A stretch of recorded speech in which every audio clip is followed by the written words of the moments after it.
solo tosekelaki na mosolo ya mboka Kongo ekoki tofungwani misolelo tomoni bozoba nyonso tosali po ya kobongisa Kongo aveni ebongi tosala moto nyonso ata mwana Kongo ya mosolo mpembe ya nzoku Kongo ya bwanya kasa ya mbila Kongo ya makasi moto ya nkoi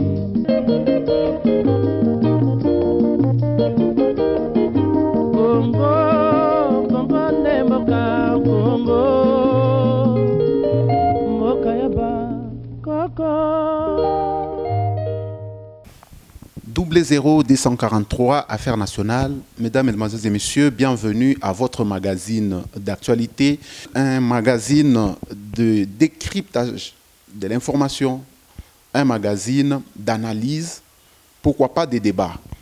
C'est notre pays, nous parlons du seul patrimoine que nous avons en commun, c'est comme ça que nous touchons tous les domaines. Nous sommes en politique, nous sommes en économie, nous parlons de la société, nous touchons vraiment tous les domaines sur notre sol congolais. Encore une fois, bienvenue dans votre émission que vous avez l'habitude de suivre chaque mercredi à pareille heure. Et aujourd'hui, nous revoilà dans un tout nouveau numéro avec un nouvel invité, un invité de marque que je vais devoir vous présenter tout à l'heure.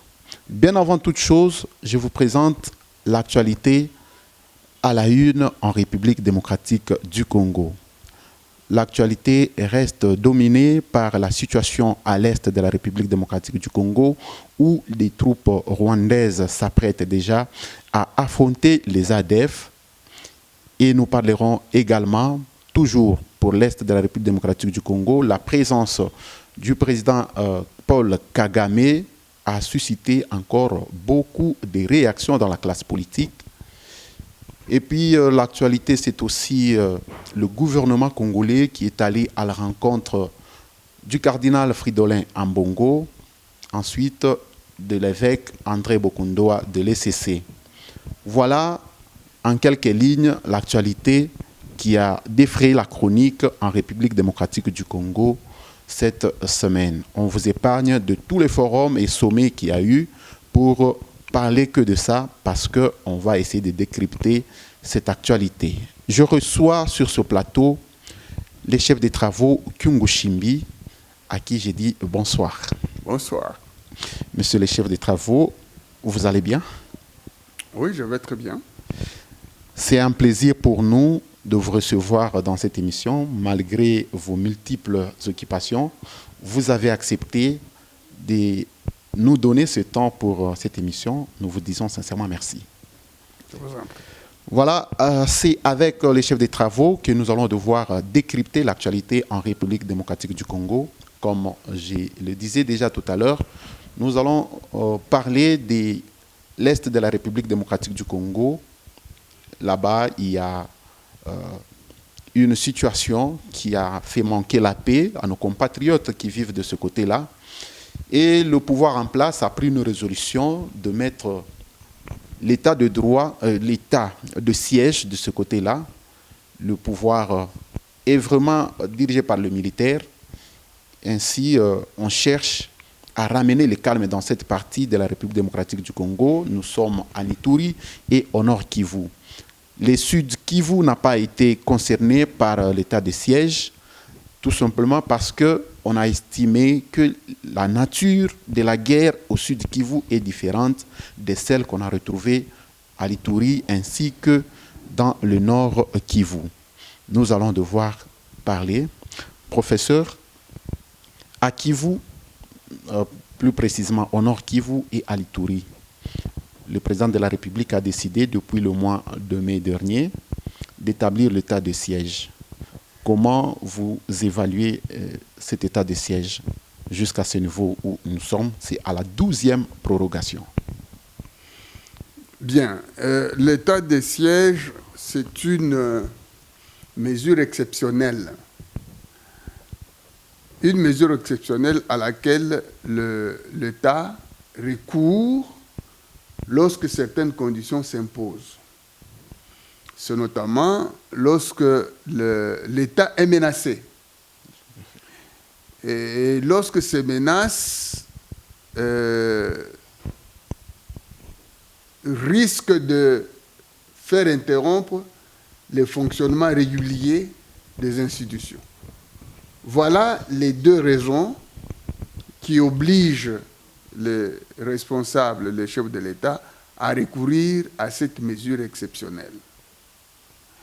Est-ce que ces deux raisons ont-elles disparu pour qu'on puisse suspendre l'état de siège? À ma connaissance, non. Ces problèmes sont encore là. Quels sont ces problèmes? Voilà, c'est l'insécurité. L'État a la mission d'assurer la sécurité de biens et des personnes. Il s'est fait que pour certaines raisons, l'État congolais n'a plus été en mesure de protéger cette population. Okay. Et cela a duré pendant longtemps. Et les chefs de l'État, une fois au pouvoir, a imaginé qu'il faut recourir à cette mesure exceptionnelle dont les effets justement consistent à faire suspendre certaines dispositions constitutionnelles pour que les chefs de l'État aient plus de moyens, plus de souplesse pour recourir à des mesures exceptionnelles afin de faire face aux problèmes. Ce ne sont pas les nombres de fois de renouvellement d'état de siège qui doivent nous influencer. Ici, je dois peut-être dire que les chefs de l'État n'avaient peut-être pas mesuré la portée de la décision grave qu'ils venaient de prendre lorsqu'ils disaient au gouverneur du Nord Kivu qu'il reviendrait au pouvoir aussitôt, comme si c'était l'affaire qui devait se régler pendant 2 semaines. Oui, on pensait que ça serait vite fait. Donc c'est une situation qui doit passer par la conquête, puisque l'État a disparu de ce côté-là. Et pour que l'État soit réinstauré, il faut conquérir les cœurs et l'esprit de la population qui vit. Il faut que cette population puisse se reconnaître à l'existence de l'État. C'est parce que l'État a disparu que chaque communauté, ou pour être beaucoup plus précis, que chaque tribu s'est donné une milice afin de se protéger. Ce sont les milices de chaque tribu qui causent le mal. Donc, ce ne sont pas, certes pour l'Ituri et le Nord Kivu, on a constaté la présence des Ougandais. Mais les Ougandais ne sont pas nombreux. C'est peut-être les noyaux. Mais sinon, ce sont les Congolais qui font le mal à leurs propres frères. Ce sont les Congolais.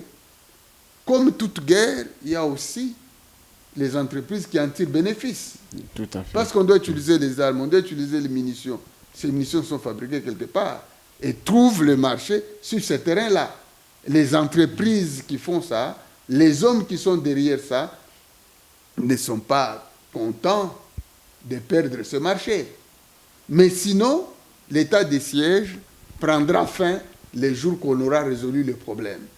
Certes, l'État qui a disparu, comment l'État a disparu? C'est parce que l'État était incapable de résoudre le problème de la population. Cette disparition, cette faiblesse ne se manifeste pas seulement sur cette zone.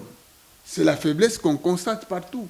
Mais les effets de la faiblesse sont différents. Ils sont différents. Là, Et il faut reconnaître aussi que cette zone, c'est une zone qui avait mis mal, qui posait déjà problème pendant la colonisation. Vous n'avez qu'à lire l'histoire de notre pays. Les Belges ont eu de la peine à gérer cette partie de la province orientale. Donc, ça ne date pas d'aujourd'hui. C'est une population très dynamique où l'État doit prendre toutes ses dispositions. Comment voulez-vous nommer les gouverneurs, les administrateurs du territoire, les responsables, les maires, qui n'ont pas de moyens pour résoudre le problème? J'ai suivi dernièrement l'ancien gouverneur du Kassai oriental, Ngoï Kassanji. Il expliquait comment il a eu l'envie d'être gouverneur. Oui. Il dit, quand il était chef, le responsable de Diamantaire, le pouvoir recourait à lui pour recevoir certaines autorités qui étaient de passage dans la province. Donc, il aidait. À ce moment, il s'est dit, mais... Avec ses moyens. Avec ses moyens à lui. C'est le même cas. Poser la question aux anciens gouverneurs du Kivu à l'époque. Donc, ils n'avaient pas de moyens, ce sont les éleveurs qui les prenaient en charge. Et quand on vous prend en charge, vous devenez redevable à ces gens-là. Tout à fait. Et lorsqu'un éleveur a des problèmes avec un tiers, mais vous n'oublierez pas que c'est cet éleveur qui vous aide. Qui vous aide. La reconnaissance oblige. Voilà. Et le problème aujourd'hui, c'est que ceux qui sont chargés, n'est-ce pas, de réinstaurer l'autorité de l'État manquent de moyens. Et c'est visible. Et étant dans ces conditions-là, et aussi commencent à poser les mêmes actes qui ont fait disparaître l'État. Les policiers tracassent la population pour vivre, les militaires tracassent la population pour vivre, pour survivre. Et finalement, ils se disent, mais ces gens qui sont venus nous protéger font la même chose que les autres. Alors ça ne sert à rien. C'est comme ça qu'il faut entendre les sons de ceux qui réclament qu'on lève l'état de siège. Parce qu'ils voient que ces responsables se comportent de la même manière que ceux-là qui ont fait disparaître l'État. Donc il revient au chef de l'État avec ses services de trouver des moyens exceptionnels, réhabiliter les responsables pour que la population trouve justement en l'État, en ses responsables, les protecteurs. Parce qu'aujourd'hui, jusqu'à présent, la population n'est pas convaincue que les nouveaux dirigeants sont capables de les prendre en charge. Même ici à Lubumbashi, tout le monde sait que lorsqu'un pont cède, ce n'est pas le bourgmestre qui peut tout à fait le remonter. Ce n'est pas le maire qui peut le faire face. Encore moins. On ne voit que il n'y a que le gouverneur et le chef de l'État. Oui. Or, le gouverneur ne peut pas tout voir. Il faut que l'argent de l'État arrive entre les mains des responsables qui sont à la base. C'est avec ces moyens. Mais monsieur le chef de travaux, demander au chef de quartier d'utiliser les moyens. Il faut que l'État donne aux représentants de l'État, à quelque niveau que ce soit, pour que ces représentants fassent le travail et que la population se reconnaisse dans ce travail-là. Monsieur le chef de travaux, puisque nous parlons de Kivu, les ressources, il y en a. Je ne pense pas qu'il manque des ressources pour que les dirigeants ou l'autorité commencent à s'effacer de cette manière. Non, ce sont des potentialités, ce ne sont pas des ressources sûres. Quand vous voyez bien, toute la partie, il n'y a pas d'entreprise, il n'y a pas d'industrie, il n'y a pas de courant. Hein, c'est l'exploitation artisanale. Quel pays, avez-vous déjà vu un pays qui se développe par l'exploitation artisanale? Ici, on retrouve des sites de fabrication de cuivre. Donc, les lingots de cuivre, on les traitait déjà de manière artisanale avant la colonisation. Mais ça a donné quel résultat? Vous pensez que les exploitants artisanaux peuvent vraiment développer une entité? Non, pas du tout. D'ailleurs, imaginez résoudre le problème de la province au moyen des exploitants artisanaux, c'est perdre le temps. On doit chercher le moyen conséquent. Nous avons des richesses, nous devons les exploiter. Pour ça, il faut les préalables. Financer la construction de barrages pour qu'il y ait de courant. Et une fois les barrages... C'est par là qu'il faut commencer d'abord. Oui. Parce qu'il faut qu'il y ait du courant permanent. Entre autres par là. Une fois les courants installés, les entreprises vont s'installer et finalement l'exploitation normale. Parce que n'oubliez pas, il ne faut pas oublier non plus que ce sont les zones d'exploitation artisanale qui causent problème. Il y a des disputes, des carrés miniers entre les différents acteurs, des gangs que nous appelons milices, des gangs qui exploitent là-bas. Se servent justement des carrières minières. Donc, si l'État était à mesure, on aurait suspendu pendant l'état de siège l'exploitation artisanale. Mais aujourd'hui, le réalisme jouant, on est sûr que même si on décidait comme ça, nous n'avons pas les moyens matériels pour mettre fin à cette exploitation. Vous n'avez qu'à voir ce qui se passe à Kolwezi. C'est notre incapacité, c'est l'incapacité de l'État. L'exploitation illicite vraiment quand l'État se fonctionne prononce. normalement, est-ce que vous voyez les artisanaux faire ça? C'est devant les vides immédiatement comblés par des aventuriers qui font ça. Monsieur le chef des travaux, revenons à l'Est. Oui. Les milices qu'il y a là-bas, il y en a vraiment un certain nombre. À votre avis, quelle serait leur motivation, puisqu'ils sont en train de naître à tout moment? Selon les statistiques, la province orientale, du moins dans sa forme d'antan, Tout à fait. c'est la province qui compte beaucoup plus de tribus que le reste du pays. Autant de tribus, autant de milices. Autant de villages, autant de milices. Donc ce sont les enfants du coin Qui sont à la base qui font ça. de l'insécurité qu'ils sont en train eux-mêmes de décrier. Sous prétexte d'assurer la protection à leurs frères, chemin faisant, ils se transforment en bourreaux de leurs frères. Parce qu'au sommet, il n'y a pas une instance qui doit trancher. L'État. C'est difficile, a dit le ministre chargé de la communication. Il a dit. Ce sont des conflits tribaux. Donc, c'est comme ça qu'il est allé même à dire que la nature de la guerre là-bas est asymétrique. C'est plus compliqué parce que notre armée doit tirer sur la population. Or, l'armée n'a pas pour mission de tirer sur sa propre population. Tout à fait. Donc, il faut valoriser plusieurs stratégies pour mettre fin à ça. Notamment, réhabiliter l'État. Parce qu'il faut que les gens se disent qu'en cas de conflit, il n'y a que l'État qui est l'instance suprême qui peut nous donner des solutions. C'est pour cela que je dis que c'est la conquête du cœur et de l'esprit qui manque jusqu'à présent.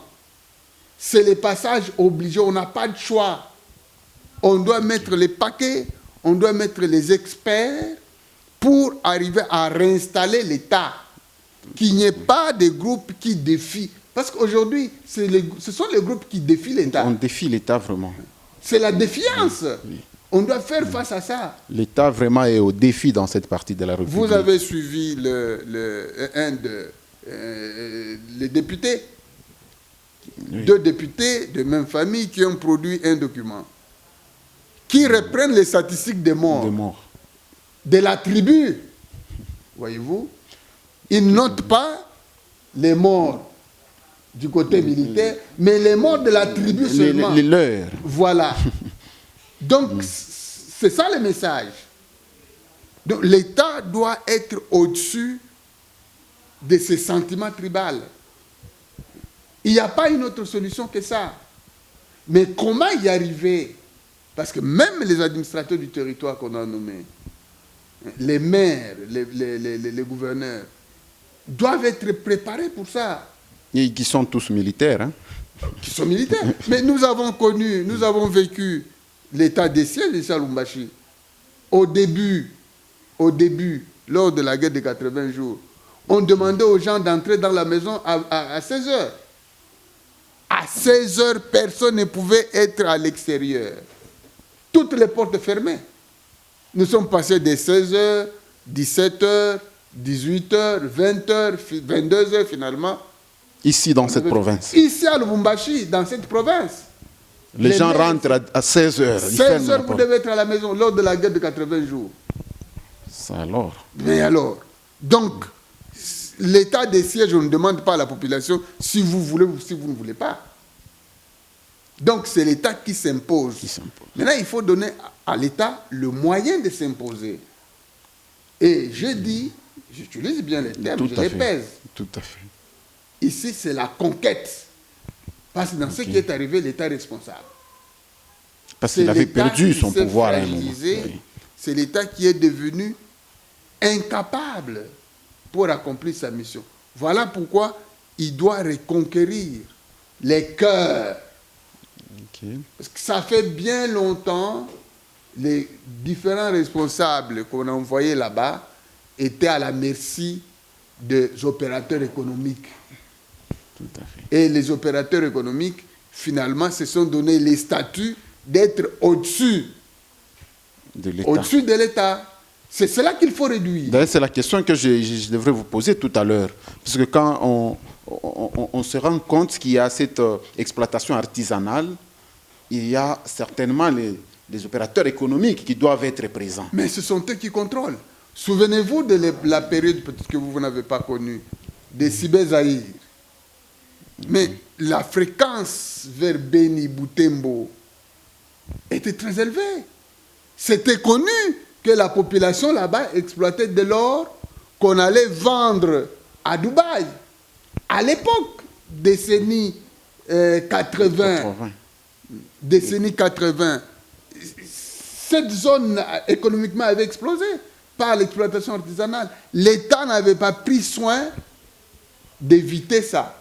Nous avons connu la guerre à Kisangani entre les Ougandais et les Rwandais. Mais c'est dû au minerai, à l'exploitation artisanale. Donc, moi, ça me fait mal que les responsables tentent même de codifier l'exploitation du minerai, codifier l'exploitation artisanale. C'est une bêtise. L'État doit avoir l'impérium, doit avoir le contrôle. Bon, on veut user un peu de bonté envers, par exemple, les autochtones, les riverains, et c'est comme ça qu'on leur laisse... Voilà encore un autre problème. Réalisez les discours du roi Baudouin, du 30 juin.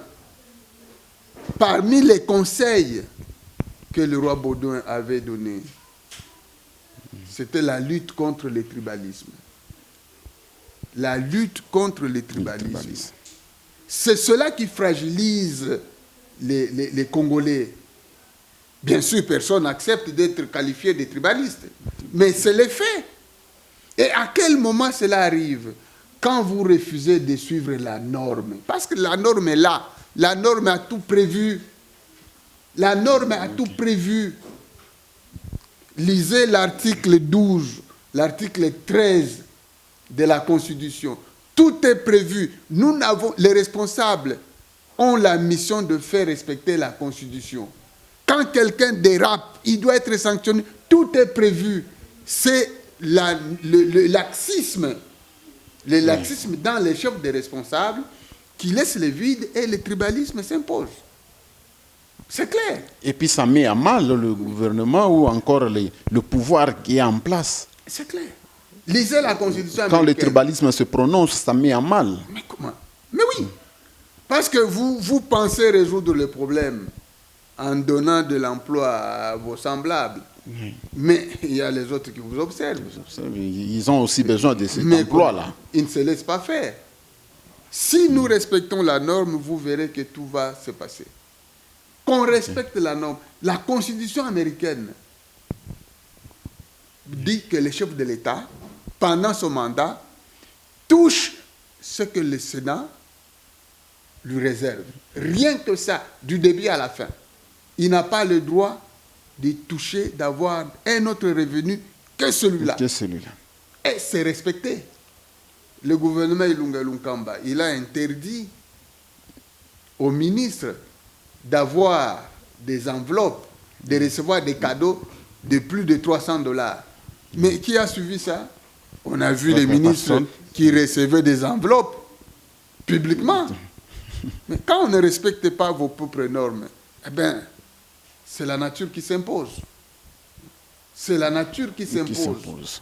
Et ça, on doit faire attention, parce que quand le tribalisme entre dans les groupes, eh bien, les groupes deviennent ingouvernables.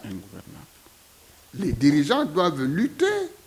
La lutte, c'est seulement faire respecter les normes. Vous verrez que tous ces épiphénomènes vont disparaître. Voilà, c'est vraiment profond la lumière que le chef des travaux est en train de donner sur la question à l'est de la République démocratique du Congo. Ici, les forces armées sont déjà à pied d'œuvre pour essayer de ramener le calme. Voilà, avec les révélations que nous venons de suivre avec vous, chers téléspectateurs, nous nous rendons compte que la nature de cette guerre ne permet pas une intervention militaire comme on l'entend. Maintenant, monsieur le chef des travaux, aujourd'hui, aux côtés des forces armées de la République, les FARDC, il y a une armée ougandaise qui est censée venir aussi en appui. Vous pensez que la bataille sera un peu facile, étant donné que la nature déjà de la guerre est vraiment complexe? Nous avons connu des problèmes de même nature quand les militaires rwandais sont entrés. Vous vous souvenez, le départ de Kamere du Parlement était dû à ça. Tout à fait. Mais ici, le cas est différent parce qu'ici, nous sommes dans un état de siège. Donc, état de siège qui permet au chef de l'État de recourir aux mesures exceptionnelles.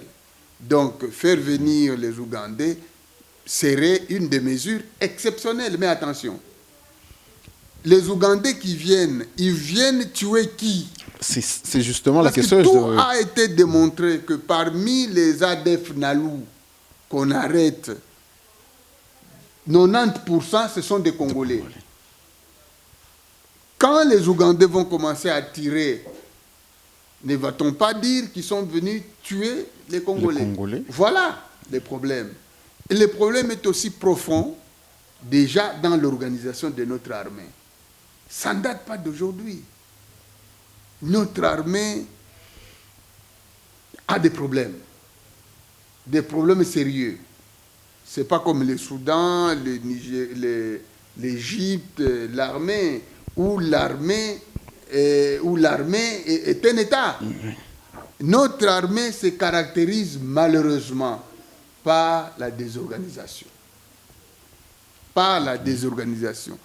L'administration des guerres n'existe pas. Nous ne sommes même pas en mesure, parce que les détournements de fonds ne datent pas d'aujourd'hui. Ça a toujours été le cas. Lisez l'ouvrage du Premier ministre Kengo. Au moins celui-là, il a une expérience inégalable. Il a été plusieurs fois Premier ministre, tout à fait. PGR, président du Sénat, du Parlement. Donc, il a tout coiffé. Qu'à son niveau, en tant que Premier ministre, il ne connaissait pas l'effectif de l'armée. On lui disait que c'était le secret militaire. C'est quel secret militaire que le Premier ministre ne peut pas connaître? C'est déjà inconcevable à ce niveau. Les détournements, on a arrêté quelques frétins, des capitaines, des majors. Tout à fait. Mais tout le monde sait, ça a été dit, le chef de l'État a fustigé ça, mais il n'est pas allé jusqu'au bout. Les militaires qui sont au front ne sont pas pris en charge correctement. Tout à fait. Ils ne sont pas pris en charge correctement. Donc ça crée des problèmes. Ça frustre aussi. Un militaire au front a un aliment spécifique. Il peut manger des biscuits, il n'a plus besoin d'autre chose. On doit savoir qui va donner de l'eau. Il a besoin de boire de l'eau. Donc, mais notre armée n'est pas assez outillée pour ça. Donc, je dis, les gangs sont à combattre avec l'armée, ça c'est sûr. Les gangs sont constitués de Congolais, ce que nous appelons milices, des Congolais. Nous devons renforcer les services de renseignement. Et les services de renseignement ne peuvent fonctionner correctement que s'il est soutenu par la population. Voilà pourquoi la conquête du cœur est indispensable. à ce moment-là, on va dénicher. Malheureusement, nous avons l'habitude de donner l'impression d'être organisés au sommet, en oubliant la base, la fondation. La base. Nous organisons une équipe nationale de football de filles, alors que nous n'avons pas de clubs. Donc, ça, c'est de la tricherie. Le jour que nous mettrons de l'ordre dans la territoriale, parce que chaque responsable du village doit connaître les familles qui regorgent les potentiels bandits. On doit les connaître. Mais aujourd'hui, c'est désarticulé. Les chefs des rues, les chefs du village, le bourgmestre, le maire sont censés connaître les foyers des potentiels gangs criminels. Mais à l'Est, monsieur le chef des travaux, on a remarqué que même les chefs coutumiers sont arrêtés, soit disant ou sous prétexte qu'ils seraient en train de protéger les groupes armés. Pas sous prétexte. Ils sont aussi en conflit entre eux. Et pourtant, c'est eux qui devraient bien maîtriser la situation et orienter même les groupes d'intervention. Depuis un certain temps, la territoriale est désarticulée. Tout à fait. Les ministères de l'Intérieur imposent parfois des chefs qui ne sont pas reconnus, acceptés par la coutume. Ce sont des problèmes fréquents. Les problèmes des terres, les problèmes fonciers sont récurrents. Donc, il faut tout organiser. Bien sûr, pendant ce temps, pendant l'état de siège ici, on ne doit pas attendre la fin. L'état de siège doit concourir, doit même faciliter l'organisation de la territoriale pour éviter ce qui nous est arrivé, de telle sorte que lorsqu'on aura mis fin à ça, les civils qui viendront vont commencer à suivre les lignes tracées pendant l'état de siège. Vous savez, aujourd'hui, nos territoriaux ne sont pas mis dans les conditions de faire l'itinérance. Quand vous lisez la littérature, un administrateur du territoire sur 30 jours consacrait 20 jours dans l'itinérance. Il connaissait les trous sur chaque route. Il connaissait les arbres dont les branches menaçaient. Vous avez votre caméra. Voilà. Adressez-vous au public qui a besoin de cette matière. Donc, la territoriale est négligée. C'est la négligence, justement, de la territoriale à la base qui crée les effets que nous connaissons aujourd'hui. Et je vous dis, toutes les villes connaissent ces problèmes. Mais la particularité de cette zone, c'est aussi le tribalisme. Au Kivu, c'est connu que le mariage interethnique sont impossibles. Donc, dans l'imaginaire, on ne pense pas qu'un Ande peut prendre une mouchi. Non. Si vous voyez un couple pareil, soyez rassurés qu'ils se sont mariés en dehors de la province. Donc, localement, donc cette base-là déjà, au niveau le plus bas, ne favorise pas la cohabitation. C'est à l'État de faire attention pour faire face à ce genre de problèmes. Mais toute négligence dans ce sens-là nous crée des problèmes. Le problème est aujourd'hui connu là-bas parce qu'il y a des circonstances conjoncturelles qui l'ont facilité, mais sinon, c'est un problème qu'on observe sur plusieurs espaces du territoire. Donc, à nous de nous ressaisir pour la gestion du territoire. Le territoire est mal géré depuis longtemps. Ce n'est pas le problème qui a commencé aujourd'hui. Ce n'est pas venu avec Tshisekedi. Non, pas du tout. C'est dans ces circonstances-là que vous avez vu des jeunes gens se permettre de quitter Goma jusqu'à Kinshasa à pied afin de rafler le pouvoir. Ils l'ont fait parce que les conditions le permettaient. Tout à fait. Et mais malheureusement, nous vivons encore la même chose. Il faut que les services de sécurité soient disciplinés. Aujourd'hui, tout le monde sait, par exemple, quand les policiers, la police routière rançonnent les usagers, on sait que ce policier, partage le butin avec le commandement. Tout à fait. Et le commandement n'est pas seulement le commandement local, c'est jusqu'au sommet. Mais quand vous demandez à ceux qui gèrent le commandement, ils vous diront qu'ils ne connaissent rien. C'est l'omerta, la loi du silence, à laquelle le chef de l'État faisait allusion. Il faut qu'on arrive à casser ça. Parce que cela détruit. Si vous n'avez pas d'armée, vous allez, les frontières seront protégées par qui? C'est le désordre au sein de nos services qui crée ça. Dans les pays environnants ici, un policier, c'est la puissance publique. Tout à fait. On ne badine pas avec un policier, il est le représentant. On ne discute pas avec les policiers. Pour ne pas, vous allez au Rwanda, vous sentez la discipline. Allez en Zambie ici. Les policiers, c'est les policiers. Il y a des normes qu'on doit Là, suivre. parce que d'abord, le policier se fait respecter lui-même. Tout à fait, les policiers se fait respecter. L'exemple que vous venez de donner tout à l'heure montre déjà que lui-même, il ne se donne pas ce respect. Quand on sait que le policier rançonne. J'ai eu la chance de revoir cette semaine,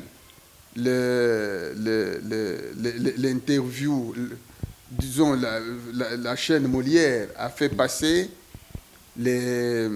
l'entrée de l'AFDEL. Lorsqu'on interrogeait aux gendarmes que nous avions à l'époque, ils reconnaissent qu'ils vivaient les déshonneurs. Donc ils sont conscients. Ils sont conscients qu'ils vivent, ils vivent une situation inacceptable. C'est ce que nous devons faire. Nous devons nous dire que c'est inacceptable. Un enseignant qui vit aux dépens des enfants qui lui payent, c'est le déshonneur. C'est inacceptable. Un fonctionnaire qui vit aux dépens des usagers, c'est le déshonneur. On doit lutter contre ça. Mais malheureusement, moi j'étais gêné quand je suis le ministre de la Communication, extrêmement intelligent. Oui. Mais ce qu'il défend, c'est l'indéfendable. Lorsqu'il doit dire, on doit reconnaître la différence, on doit donner aux députés plus d'argent, parce que ce sont les députés qui prennent en charge la population. Ce n'est pas le travail du député. Ce n'est pas le travail du député. Il faut donner les moyens aux administrateurs du territoire, aux chefs de quartier, aux bourgmestres, aux entités décentralisées, à l'exécutif pour résoudre le problème de la population et non donner l'argent aux députés pour acheter les cercueils. Ce n'est pas leur travail. Donc l'État ne peut pas donner l'argent aux députés pour résoudre le problème de la population. Vous fragilisez l'exécutif.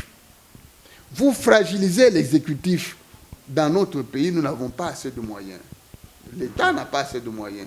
Mais le peu de moyens que l'État a est mal distribué. J'étais en Angola, à l'époque, il y a longtemps. Ce que le gouverneur angolais touchait, comparé à ce que le gouverneur congolais touchait, c'était inimaginable. Les gouverneurs zambiens, curieusement, touchaient le même montant, $1000. $1000, le gouverneur zambien. Ici, le gouverneur angolais. Ici même, un ministre provincial ne peut pas accepter ce montant. Pendant ce temps, le gouverneur congolais avait $10 000. C'est anormal. Donc, cette différence-là, croyant se sécuriser pour résoudre le problème de la population, malheureusement, ça crée des problèmes. On a frôlé la catastrophe ici. Des gangs qui s'attaquent même au colonel. Un colonel, c'est un officier gardé par les militaires. Mais que ces gangs se permettent d'attaquer le colonel. Alors, quel sera le sort du simple citoyen qui n'a pas de garde?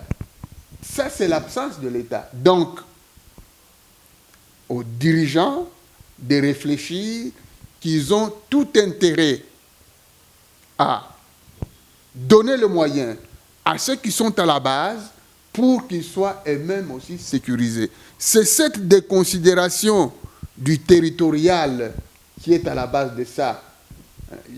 Je vous dis, c'est réel, les territoriaux ne sont pas dans des conditions de gérer l'État correctement. Ils sont dépassés par les événements. Ils sont dépassés. Il faut qu'on veille à ces petits détails. C'est important. Merci beaucoup, monsieur le chef des travaux, pour cette lumière sur la situation. Je vous rappelle que nous sommes dans notre émission 00243, Affaires nationales. Nous sommes en train de parler de notre pays. On ne veut pas que les Occidentaux en parlent de plus que nous-mêmes. Nous avons resté trop naïfs, mais cette fois-ci, le temps est arrivé où nous devons parler de nos propres problèmes. Nous devons essayer de comprendre d'abord nous-mêmes nos problèmes. Lorsque nous les apprenons au travers des Occidentaux, c'est comme ça que quand eux trafiquent déjà l'information, nous avons la mauvaise information et nous la conservons comme étant la bonne. C'est comme ça que nous sommes venus aujourd'hui à la source. Nous sommes venus voir le chef des travaux, Kyungu Shimbi. Il est chercheur dans les sciences politiques. C'est avec lui que nous avons essayé de passer en revue la situation à l'est de la République démocratique du Congo. Une question, peut-être, monsieur le chef des travaux, avant qu'on termine cette émission, je voudrais que vous placiez aussi un mot ou une analyse par rapport aux controverses autour de la nouvelle position de l'Église catholique qui a reçu le gouvernement quand on a vu le président de l'Assemblée, Mbosso, on a vu le président du Sénat, Batilou Kouébou, ainsi que le Premier ministre aller chez les prélats catholiques. On sent qu'il y a une... Donc les choses sont en train de changer petit à petit. Alors à votre niveau, et par-dessus tout, le chef de l'État a aussi reçu les évêques de la Senko. Je ne sais pas, une lecture ou une analyse que vous pouvez faire par rapport à cette situation. Pour ça, je félicite le chef de l'État. Il a eu finalement, on dit mieux vaut tard que jamais, il a su se ressaisir pour récupérer la situation. Parce que sa position qu'il avait manifestée lors du processus de désignation du président de la CENI l'avait mise en difficulté. Okay. Lorsqu'il a déclaré qu'il refusait de recevoir les responsables de confessions religieuses, il s'était mis dans une position difficile. Et il faut reconnaître aussi que les présidents, les intégristes, les extrémistes de l'Union sacrée ne facilitent pas la tâche au chef de l'État. Donc ici, c'est le chef de l'État qui assume.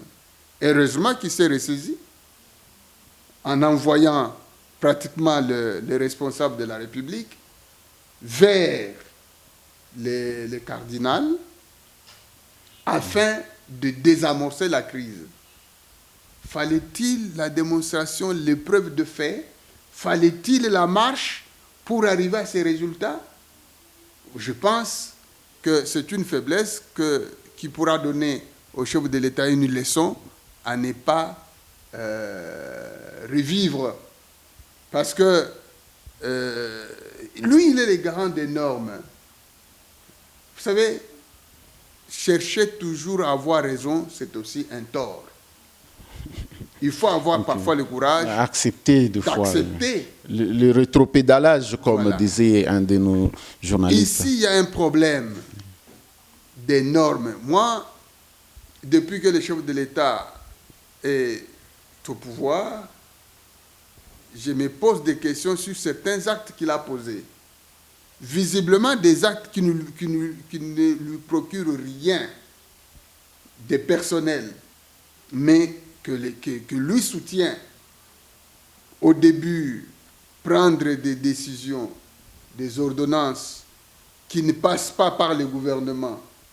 Pour quel intérêt? Alors que l'article 81 oblige que ces actes soient discutés au sein du Conseil de gouvernement, que le chef de l'État lui-même préside. Vous voyez l'avantage de notre Constitution. C'est le chef de l'État lui-même qui préside. Donc il a tout intérêt à expliquer l'orientation qu'il veut. Mais les faire prendre en dehors de ça, chercher les justificatifs qui ne tiennent pas, c'était une crise inutile. Inutile. Le président de CENI, qu'est-ce qu'il lui rapporte? Lui, en tant que chef de l'État, il peut mettre n'importe qui lui rendrait service. Et comme il veut la transparence, il n'a rien à gagner. Mais le fait de soutenir comme il l'a fait avec Kadima, l'a fragilisé. Heureusement, il s'est ressaisi. C'est sûr, je ne dis pas que les autres vont continuer à réclamer le départ de Kadima, je ne le pense pas, mais le fait de les rapprocher, comme on dit, qui cherchent à tout comprendre, voudraient pardonner. Je pense qu'ils vont prendre acte de ce qui est arrivé, mais cela a un prix. Certainement, il y a un prix que le chef de l'État va payer. Il y a un prix que le chef de l'État va payer. Ça peut être lequel? Bon, notamment les dialogues avec l'opposition, ce qu'on aurait dû éviter. Okay. Il y a eu des rapages. Certainement, il va chercher à rapprocher ceux qui sont derrière ou qui ont soutenu l'Église à faire ça afin de réduire la pression.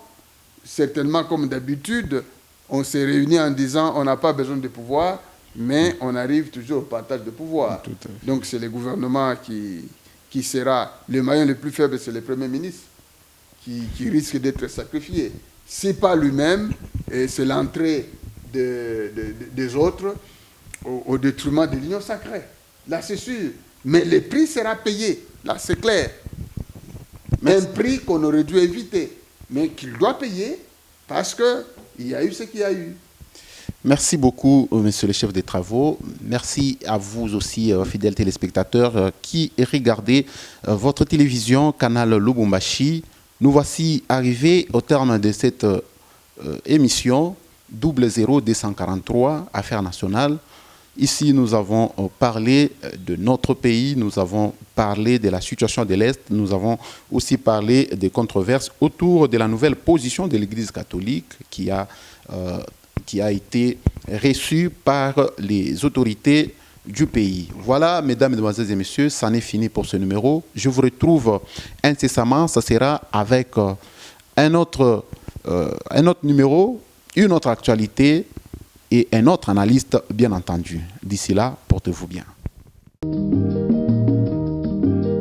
Mikolo tosekelaki na mosolo ya mboka Kongo ekoki tofungwani misolelo tomoni bozoba nyonso tosali po ya kobongisa Kongo aveni ebongi tosala moto nyonso ata mwana Kongo ya mosolo mpembe ya nzoku Kongo ya bwanya kasa ya mbila Kongo ya